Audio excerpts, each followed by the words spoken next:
My name is Laura Hayes, and this is a story I never imagined I would be capable of sharing. But I have to, because what I experienced didn't just change my life. It shattered my entire understanding of reality and rebuilt it on a foundation of profound, unshakable truth. It all happened on July 1st, 2018. I remember that day with a clarity that still haunts and blesses me. It was a perfect summer day, with clear blue skies and the kind of gentle warmth that seems to promise that everything will be all right. And yet, deep down in the quiet corners of my soul, I felt like I was running on empty, a ghost in my own life. Life had been a quiet struggle for a while. For 2 years, I'd been battling a chronic autoimmune issue that doctors couldn't quite diagnose. It left me in a constant state of exhaustion, a bone-deep weariness that no amount of sleep could fix.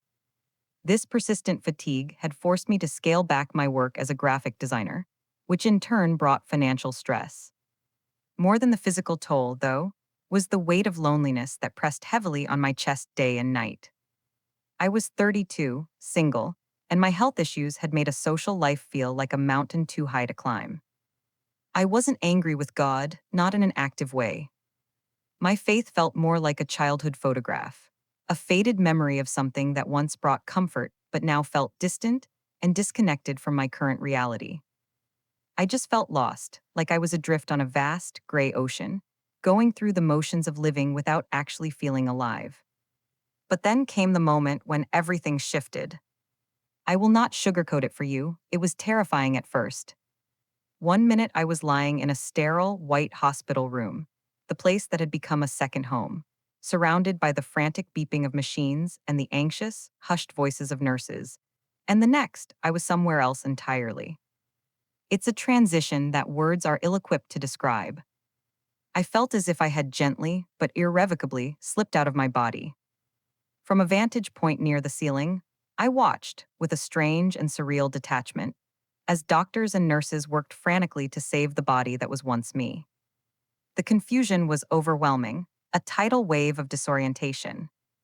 But beneath it, there was also a current of inexplicable peace. A part of me didn't want to leave the life I knew, but I couldn't deny the powerful, gentle pull of something far greater. So, here I am, sharing this story because I believe with every fiber of my being that it's important. What I experienced in the moments after my clinical death isn't just a tale to be told. It is a message, a loving and urgent reminder that our souls are real, and that our lives matter in ways we can barely comprehend.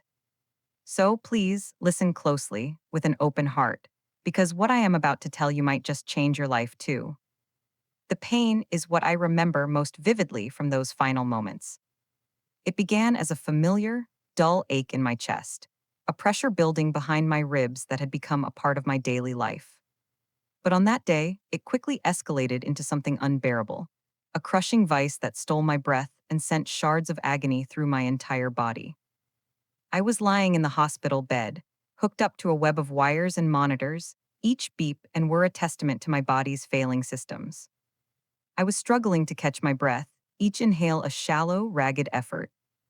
Nurses were moving around me with a controlled urgency, their voices a mixture of professional jargon and attempts to reassure me, even though I could see the raw worry in their eyes. Someone said my heart was failing. I heard the word arrhythmia and cardiac arrest. I wasn't thinking clearly anymore. The world was dissolving at the edges, my vision blurring into a smear of white light and moving shapes.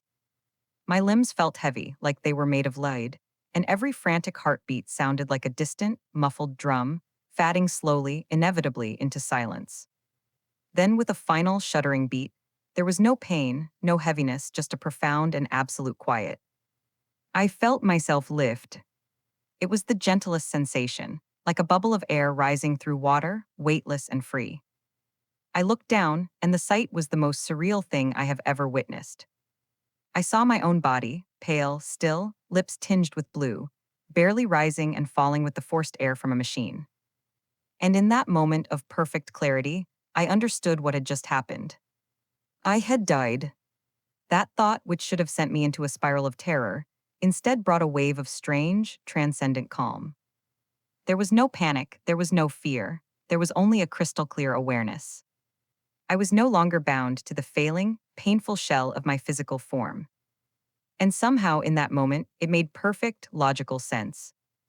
I wanted to call out to the nurses, to my mother, who I knew was in the waiting room, to let them know I was still here, that I was okay. But I couldn't speak, I couldn't move in the way I used to. I was simply there, hovering like a silent, unseen observer, watching as the medical team tried in vain to bring me back. At first, I couldn't make sense of what I was seeing, or rather, what I was being. It was like waking up from a dream, only to realize you are still dreaming, but this dream was more real than the life I had just left. I watched the nurses rush around my body, shouting numbers and commands, pressing down hard on my chest in a desperate, rhythmic attempt to restart my heart.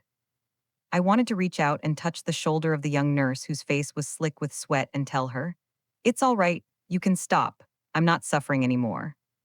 But I couldn't reach them. My voice was gone, my body was gone, all I had was this new, untethered existence. And yet, despite the profound strangeness of it all, I wasn't afraid. If anything, I felt lighter than I had in years, as if a great, heavy cloak of pain, anxiety, and weariness, a cloak I hadn't even realized I was constantly carrying, had finally been lifted from my shoulders. I looked around the hospital room, noticing details with a new, heightened perception. The subtle flicker of the fluorescent lights, the faint, sterile scent of antiseptic in the air, the quiet, persistent hum of machines working tirelessly to keep fragile human bodies alive. But none of it mattered to me now. I wasn't a part of that world anymore. Then I felt a gentle, powerful presence manifest beside me. It was not a person in the way I understood people, but something infinitely more. It was a being of light, a light so pure, so soft and radiant. It seemed to be the very source of all the love and peace that was now flooding my being. I didn't need words to understand. My soul, the very essence of me, knew him instantly, with a certainty that left no room for doubt. It was Jesus. He didn't speak, not at first. He simply wrapped his presence around me like a comforting, warm embrace, filling every part of my new existence with a peace that surpassed all understanding. I didn't need to ask questions. I just was, and for the first time in my life, I felt completely and utterly safe. As I stood there with him, still absorbing the reality of my new state, time itself seemed to lose all meaning.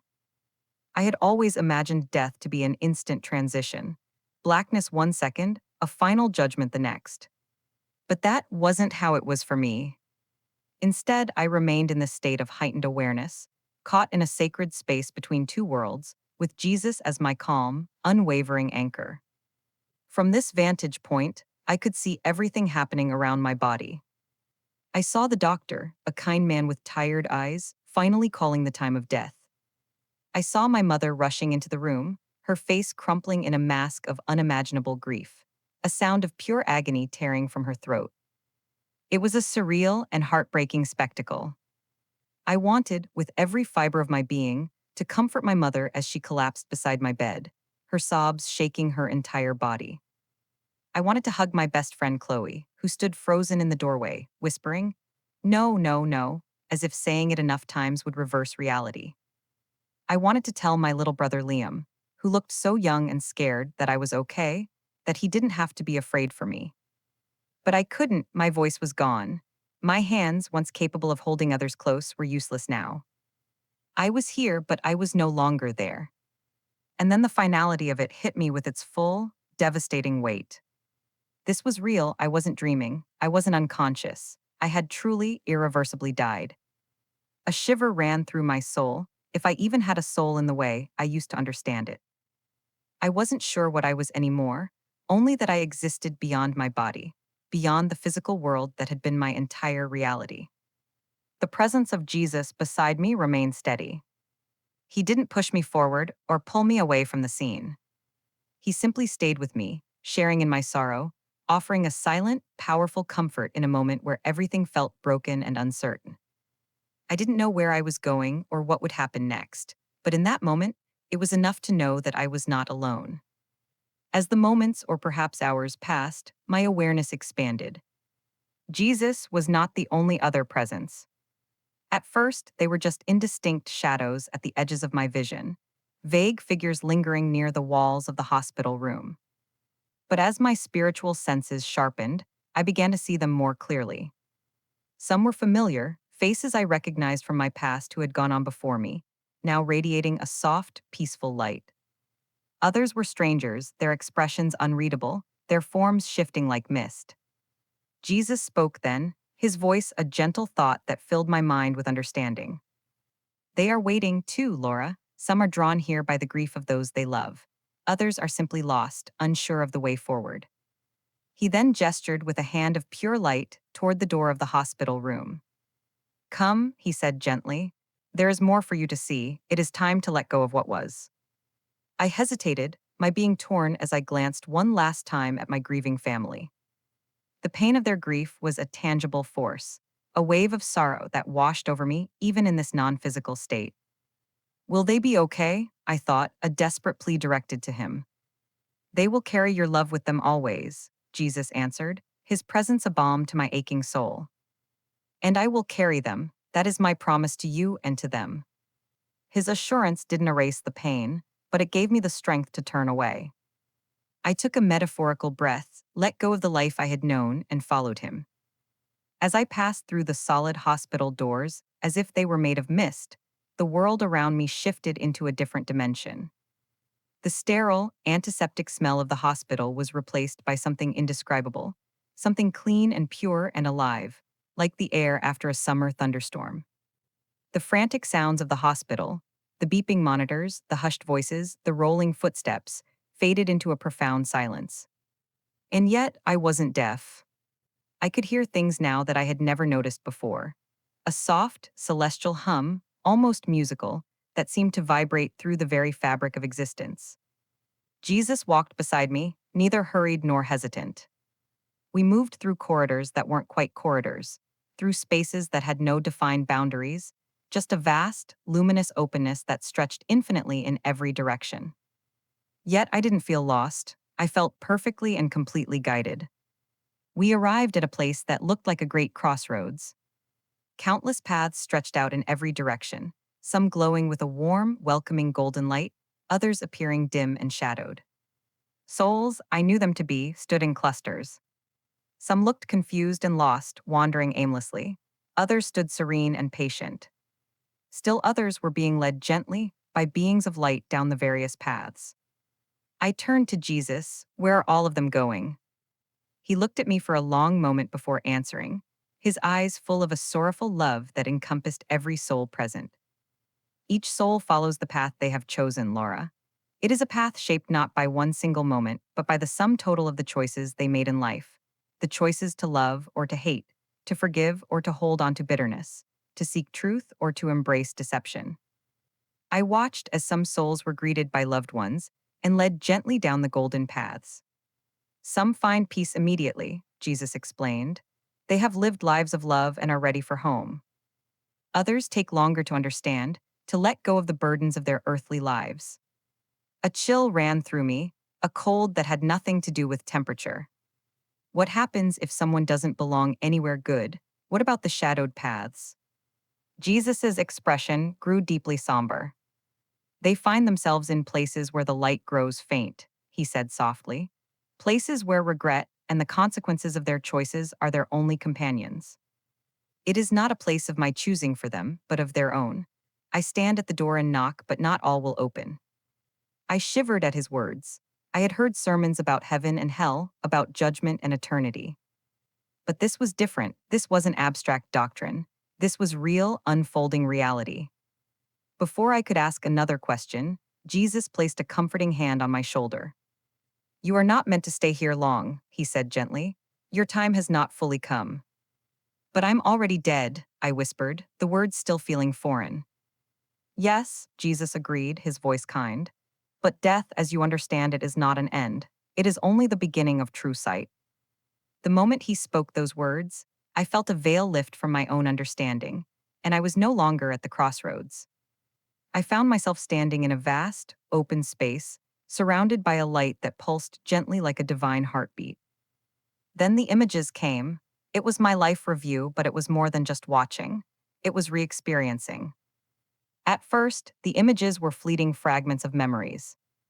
But then they slowed, sharpened, and I was no longer just an observer. I was inside them, feeling every emotion not just from my perspective, but from the perspective of everyone I had affected.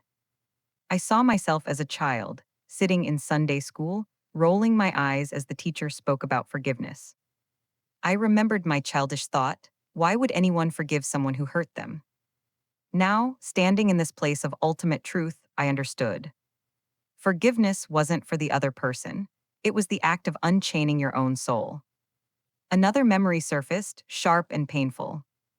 I was in high school, standing in the hallway with a group of friends. We were laughing, pointing at a quiet, awkward girl who had tripped and dropped her books. I remembered the laughter, the feeling of belonging with my group. But now, in the review, I wasn't me, I was her. I felt the hot sting of shame on her cheeks, the crushing weight of humiliation, the desperate wish for the floor to swallow her whole. The pain was so real, so profound, it took my breath away. I had caused that pain with my careless cruelty, and I had never once apologized or even thought of it again. Now, shame burned through me. More memories flooded my mind. Times I had chosen selfishness over generosity. Times I had ignored the needs of others because I was too preoccupied with my own struggles. A time I told a small lie that had caused a colleague to be blamed for my mistake. I saw the pain I had caused without realizing it, the ways my actions had rippled outward in ways I had never considered. And yet, amid the deep regret, there were moments of pure light. I saw myself as a teenager, sitting all night with my younger cousin who was scared of the dark, just holding his hand until he fell asleep. I felt the profound sense of safety and love he felt from my presence. I relived a moment when I anonymously paid for the groceries of an elderly woman in front of me at the store who was short on cash. I felt her wave of relief and gratitude, a prayer of thanks she sent up to a God I wasn't even thinking about at that moment. These memories brought a warmth to my soul, reminding me that I had done good things, too. A voice, Jesus' voice, broke through the flood of thoughts. You see now, Laura, what you could not see before. I turned to him, and he was watching me with calm, loving understanding. This is the review, he explained. Every soul experiences it. You are shown the truth of your choices, the love you created, and the pain you caused. It is not to condemn you, but to reveal what has truly shaped your spirit. So everything matters, I whispered in awe. Everything, Jesus confirmed, his voice echoing with eternal truth. Nothing is hidden, nothing is forgotten. Even the smallest act of kindness, the briefest moment of compassion, it leaves an indelible and beautiful imprint on eternity. I looked down at my hands, or what I assumed were my hands. They shimmered slightly, as if reflecting the light and darkness of the memories I had just relived. But what about the bad things? I asked hesitantly. The things I wish I could take back. He smiled gently, and in his smile was all the grace of the universe. That, my child, is why grace exists. My mercy is a boundless ocean, offered freely to all who will humble themselves and accept it. But you must choose to accept it, and you must learn to extend that same mercy to others. I nodded slowly, the weight of his words settling deep within me. I had spent years believing that God's forgiveness was automatic, a theological get out of jail free card. That as long as I intellectually believed in Jesus, I was saved. And maybe, in a way, that was true. But standing here, facing the undeniable, experiential truth of my own life, I understood something I hadn't before. Salvation wasn't just about belief, it was about transformation. It was about choosing to let that belief fundamentally change the way you live, the way you love, the way you give, and the way you forgive. As the last of the memories faded, Jesus guided me onward. There is more to see, he said softly. I became aware of other souls around us. Some drifted silently, while others were engaged in quiet, ethereal conversations. They weren't like the guides or angels. These were spirits who lingered, uncertain, waiting for something they couldn't name. We approached a gathering of souls seated in a circle, their forms flickering gently like candlelight. As I drew closer, I recognized one of them, an old woman with kind eyes and silver hair, someone I had seen in my childhood church. She looked up as we approached, her face lighting up with a gentle recognition. "Laura," she said warmly, "you've come." I blinked in surprise. "Do I know you?" She chuckled softly. "You may not remember my name, but I remember you. I used to sit near the back of the sanctuary, knitting during the long sermons. You were just a little girl, but you always turned around and waved at me, even when no one else did." A wave of emotion washed over me. I didn't recall her specifically, but I remembered the feeling she described. The small, instinctive gestures of kindness I sometimes extended without thinking. She gestured for me to sit beside her, and I did, lowering myself onto the soft, glowing surface beneath us. The other souls watched me with a gentle curiosity. "They are waiting," Jesus explained, standing beside me. "Some for guidance, some for clarity, some for the permission they need to give themselves to move forward." I glanced at the old woman. "Move forward where?" She smiled, a hint of sadness in her eyes. "To where we belong, to home." A man sitting across from me spoke up, his voice low and thoughtful. "It's not always about whether we were good enough. Many of us here were good people. It's about whether we're willing to let go." I tilted my head. "Let go of what?" He sighed, a sound of ancient weariness. "Of pride, of resentment, of the lies we told ourselves while we were alive to justify our own selfishness."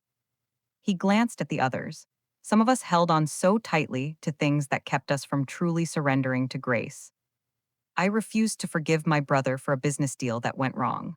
I carried that bitterness to my grave, and now, it holds me here until I am willing to release it. I felt a pang in my chest. How many times had I clung to my own stubbornness? How often had I refused to admit fault, even when I knew I was wrong? The old woman reached out and placed a hand over mine, and though I couldn't feel its physical touch, I felt its warmth. "Don't be afraid," she said softly. "You still have time to change." I swallowed hard, my throat tight with emotion. What happens to those who aren't ready, who can't let go? It was Jesus who answered this time, his voice full of a sorrowful love. "They remain here, in a state of their own making, until they are. I will not force any soul into my presence. Love requires a willing heart. Some remain for a short while, and some for much longer." I looked around at the waiting souls, and for the first time, I understood that death was not an instant verdict. It was a process, a reckoning, a journey of the soul that unfolded in its own time. The old woman leaned closer. "Tell them," she whispered with urgency, "tell the living what you've seen. Let them know that their choices matter, that every moment matters." I nodded, my heart swelling with purpose. As I sat among them, a shift in the atmosphere made my entire being tense. It was subtle at first, a change in the light, a hush that settled over the space. Jesus turned toward me, his expression one I couldn't quite decipher. "It is time," he said gently. I swallowed hard. "Time for what?" "You must decide," he said, his gaze solemn and penetrating. "Will you return to the life you have left, or will you move forward into the life that awaits?" The words hit me like a tidal wave. Return, move forward. I hadn't even considered that I had a choice. I thought my fate was sealed. But now, standing at the precipice of eternity, I realized the decision, this monumental decision, rested in my hands. I looked around, searching for answers in the faces of the waiting souls. Some watched me with quiet hope, others with a deep wistfulness, as if remembering the days when they too had stood at such a crossroads. I turned back to Jesus. "If I move forward, what happens?" His expression softened. "You will enter into the fullness of eternity. You will be free from pain, from doubt, from all regret. You will be whole, and you will be with me." I felt my breath hitch. It sounded like everything I had ever longed for: peace, wholeness. But then he continued, "And if you return, then you will return to your body. You will wake up in the world of the living. You will feel pain and sorrow and struggle again. But you will have a chance to live differently, a chance to carry this truth back with you." A chance, the word echoed in my soul. I had spent my life making mistakes, clinging to pride, letting fear dictate my choices. I had wasted so much time, but if I went back, I could change. I could make better choices. I could love deeper, forgive more freely, live with purpose. I glanced at the waiting souls again, and I saw something in their eyes: longing, regret. Some of them had run out of time, but I hadn't. Tears I couldn't physically shed welled up in my soul as I turned to my Lord, my Savior, my guide. I want to go back. Jesus inclined his head, a solemn, beautiful smile on his face. Then you must prepare. It will not be easy, but you will not be alone. Before I could ask what he meant, the world around me began to shift. The light brightened to an almost unbearable intensity. The space trembled. And I felt a force pulling me, not gently this time, but with an immense power, backward, downward, toward the world I had left behind. The pull was sudden and overwhelming, like being caught in a cosmic current that dragged me backward through time and space. I didn't feel pain, not in the way I used to understand it, but there was a sensation of immense resistance, as if my eternal soul was being forced back into a mortal vessel it had already let go of. The light around me dimmed, the presence of Jesus faded but did not disappear, and the world of the living rushed toward me like a wave crashing against the shore. Then, impact. I gasped, a raw, ragged sound, my body convulsing as if waking from a nightmare. But this was no nightmare. This was life, real, raw, painful, physical life. I felt the crushing weight of my own limbs, the frantic, desperate pounding of my own heart, the sharp, searing sting of oxygen flooding my lungs for the first time. The beeping machines that had been silent now screamed alarms around me, a chaotic symphony of my return. Voices shouted in utter confusion. She's breathing, get the doctor, she has a pulse. I blinked rapidly, my vision blurred, my body shaking uncontrollably from a cold that seemed to come from the very marrow of my bones. Hands pressed down on my shoulders, stabilizing me, keeping me grounded in this world I had nearly left behind forever. I tried to speak, but my throat was dry, my voice a useless croak. Someone leaned close, their face slowly coming into focus. It was my doctor, his eyes wide with a mixture of shock and disbelief. "Laura," he said, his voice thick with astonishment. "Laura, can you hear me?" I managed a weak, trembling nod. He turned to the nurse beside him, his voice urgent. "Check her vitals again, all of them, I don't believe this." I wanted to tell them. I wanted to tell them I had seen something incredible, that I had been somewhere else, that I had glimpsed eternity itself. But my body was too weak, my mind too overwhelmed by the violent reentry into the physical. I closed my eyes, letting the exhaustion wash over me, even as my heart pounded with the thunderous knowledge. I had been given a second chance. In the weeks following my return, I struggled to reconcile what I had seen with the life I was expected to resume. On the outside, nothing had changed. The world continued spinning. People carried on with their routines, and hospitals still smelled like antiseptic and quiet uncertainty. But inside me, everything was different. I had touched eternity, glimpsed the profound truth of existence beyond this fragile human shell, and I knew I could never go back to living blindly. At first, I kept my experience to myself. Who would believe me? Who could possibly understand? I feared being dismissed as delusional, or worse, pitied as someone who had suffered a trauma and conjured comforting illusions to cope. But the more time passed, the more I realized that my silence was a disservice, not just to myself, but to others who might desperately need to hear what I had learned. So I started small. I reached out to my mother, who had been devastated by my death and was now overwhelmed with a tearful, miraculous relief. I told her pieces of what I had seen, careful not to overwhelm her with the sheer enormity of it all. To my surprise, she didn't question me. She simply held my hand, her own trembling, and whispered, "Thank you, Lord," as fresh tears streamed down her face. I confided in Chloe, my best friend, who had been at my bedside when I died. She had been the one to collapse beside my hospital bed, sobbing uncontrollably. When I told her about the presence of Jesus that had comforted me, about how I had seen her grief from above, she broke down again, but this time with joy. "You were still with us," she murmured, "even when we thought you were gone." Daniel, my younger brother, was harder to reach. He had always been skeptical of faith, dismissing religion as a crutch for the fearful. But when I told him about the life review, about how every action, no matter how small, had meaning and an eternal echo, he grew quiet. For the first time in years, he didn't argue. He just asked, his voice barely a whisper, "So it all really matters." I nodded, yes, every choice, every word, every act of love or cruelty, it all echoes beyond this life. His response was simple, but it changed something in me. Then I guess I should start choosing better. Those conversations were just the beginning. Over time, I shared my testimony with others.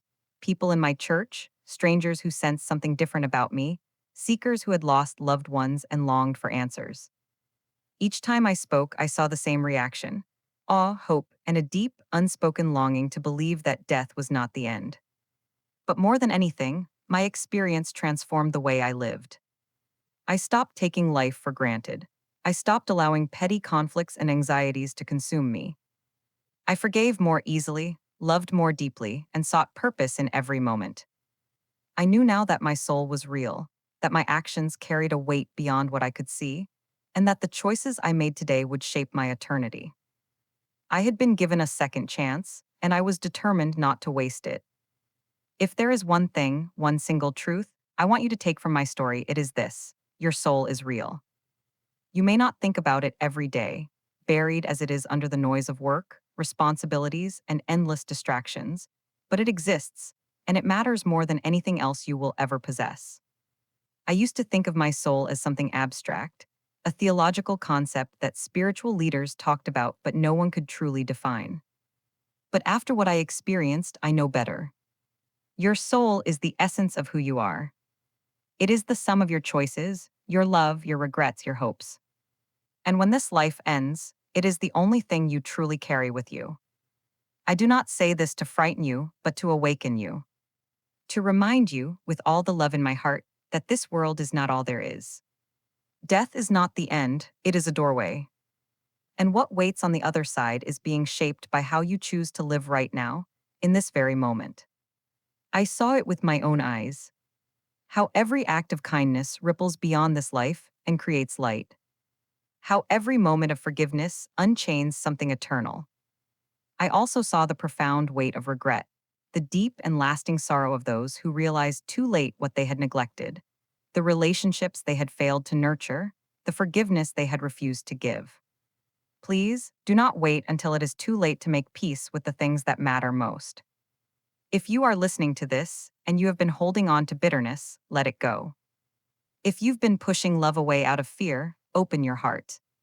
If you've been living without purpose, drifting from one day to the next, start seeking that purpose now. Don't wait for a dramatic, second chance like I was given. Live as if eternity is real, because it is. And every step you take, every choice you make, is shaping the path your soul will walk ahead. I was given a gift, the incredible, undeserved opportunity to return, to live differently. And I hope with all my heart that my story inspires you to do the same.